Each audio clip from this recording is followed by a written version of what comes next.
bem-vindos à nossa aula do TV Araxá Educa. Eu sou a professora Tatiana e vamos falar um pouquinho hoje na nossa aula de matemática sobre a história dos números. Já falamos um pouquinho sobre conhecendo a matemática, de onde ela surgiu, a necessidade da matemática no nosso dia a dia, como ela é importante, né, em todas as disciplinas, em todos os campos da nossa vida.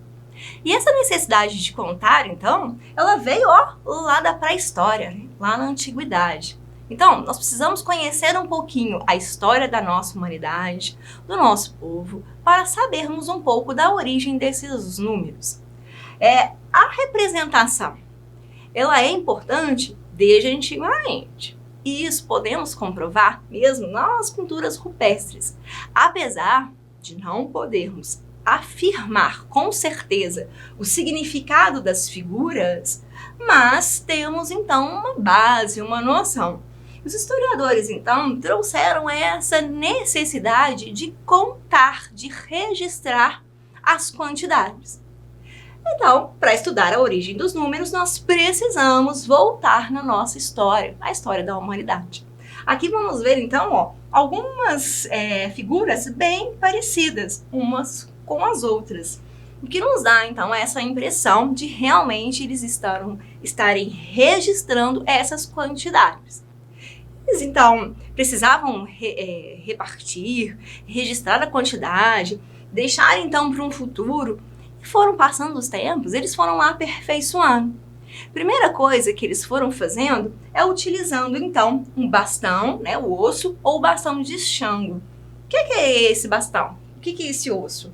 São, então, objetos que eles levavam consigo durante a caça ou a coleta. Então, para cada animal que eles capturavam, eles iam e faziam um risquinho.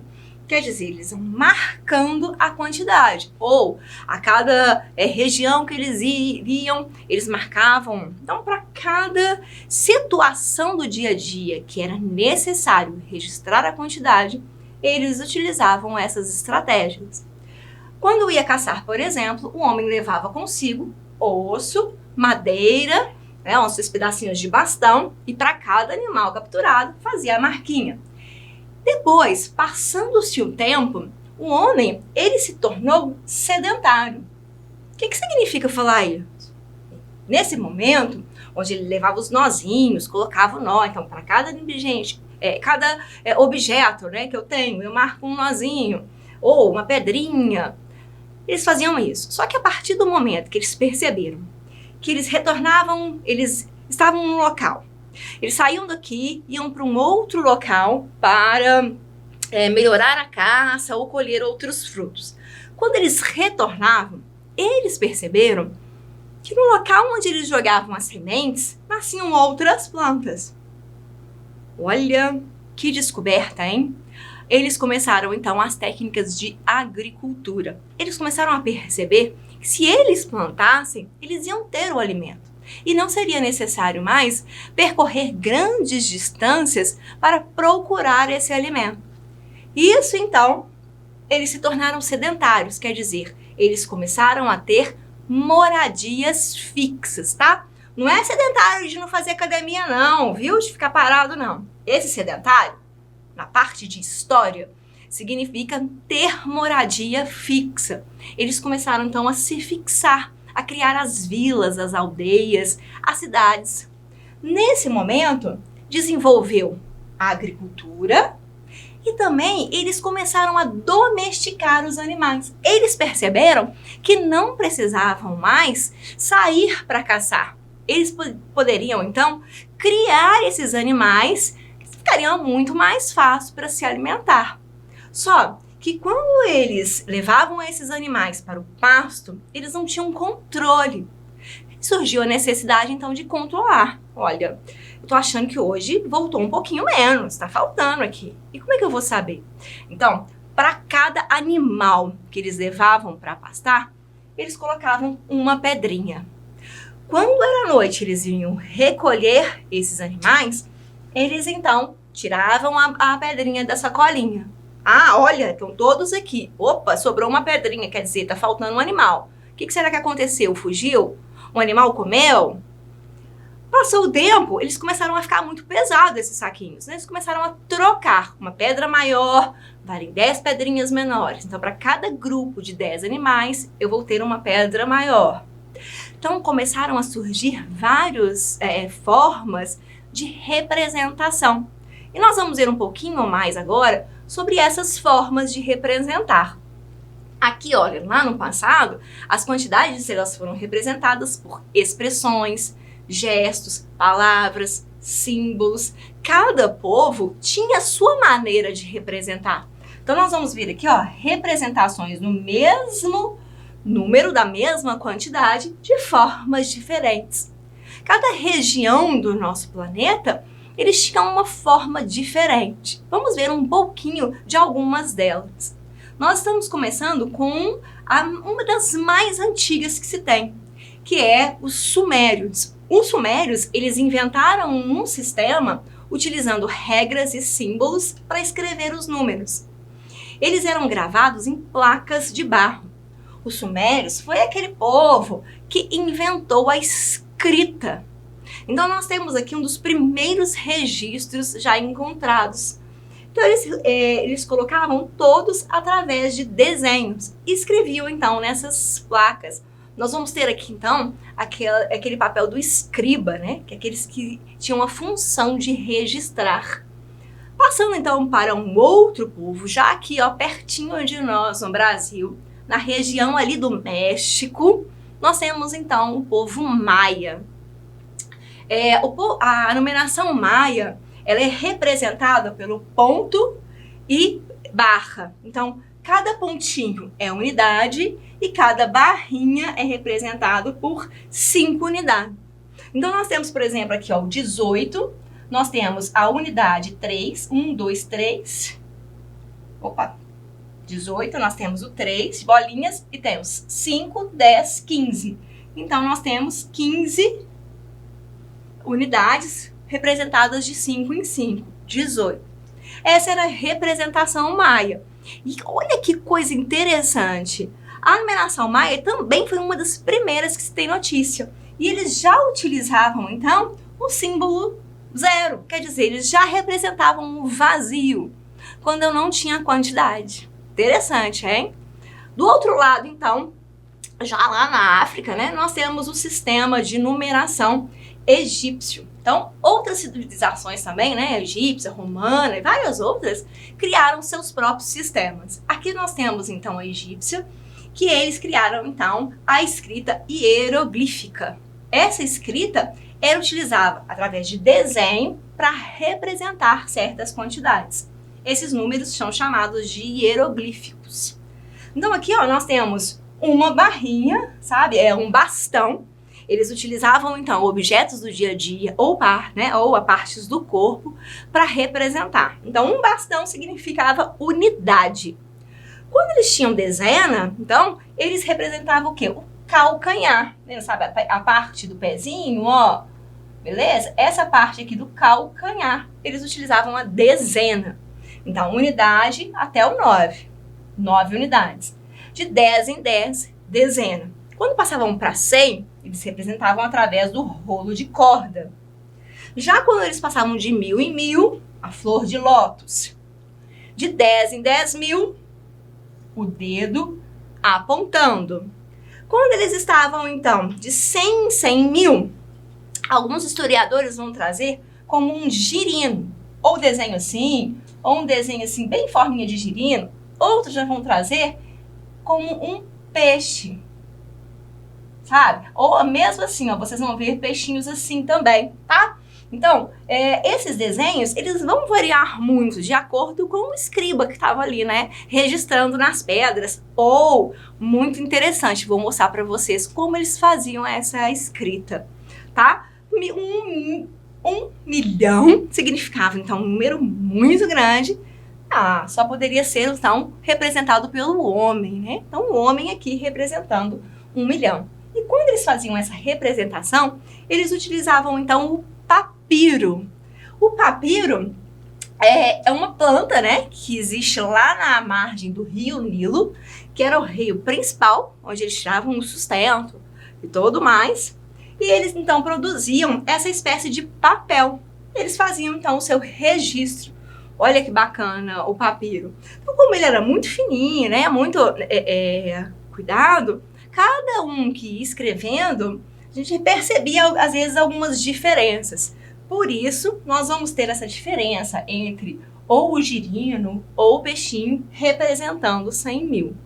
Então, se vocês forem pesquisar, às vezes vocês vão ver o rolo de corda, ao invés de assim, vocês vão ver eles assim, ó, tá? Um rolinho de corda assim. Então, a flor de lótus, muitas vezes, ela vai ser representada por triângulos, né? Então, essa forma diferente vai ser por causa da escrita, tá? Mas a representação é a mesma base. Nós vamos ter também, assim como os egípcios, os romanos. Só que os romanos, eles representavam através da letra do alfabeto.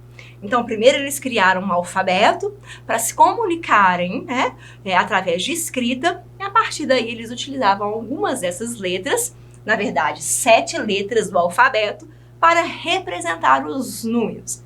Então, aqui nós temos o número 1, representado pela letra I maiúscula. Então, aqui a gente tem o 1. Nós temos a letra X, representando a quantidade de 10. A letra C, representando isso, C de 100. Gostei de ouvir. A letra M, representando M, 1000. Ah, gostei disso. Vocês estão muito espertos. Essas são, então, as partes inteiras. Então, representados de 1, 10, 100, 1000. Nós temos também uma representação da metade. Então, a gente pega a metade de 10, 5. Então, a gente tem a letra V representando o 5. Metade de 100, muito bem, 50. Então, nós temos a letra L representando 50. E a metade de 1000, a letra D representando 500. Bem, nós vamos trabalhar até o 1000. Mas depois vocês vão observar que vamos ter estratégias. Então, por exemplo, se eu quero 10 mil, eu vou colocar um tracinho em cima. Vai ser 10 mil. Só que nós não vamos entrar nisso, tá? Nós vamos ficar só até o 1000, combinado? Então, aqui, por exemplo, nós vamos falar do nosso século. Do século que nós estamos. Nós estamos no século 21. Bem, o século 21, como ele poderia ser representado? Com as letras do alfabeto. Só que tem que ter uma atenção muito especial. Quando falamos de numeração romana, nós temos algumas regras. Por exemplo, cada símbolo ele só pode ser escrito no número 3 vezes. Então, eu tenho essa regra, 3 vezes. Quando eu tenho um número maior depois do número menor, eu vou fazer uma subtração. Como assim? Vamos lá. Aqui eu tenho 1 e tenho 5. Mas eu preciso registrar o 2, o 3, o 4, não é isso? Vamos lá. 1, 2, 3, eu vou fazer até o 10, ok? 4, 5, 6, 7, 8, 9, 10. 1 ficou fácil. 1. 2 também.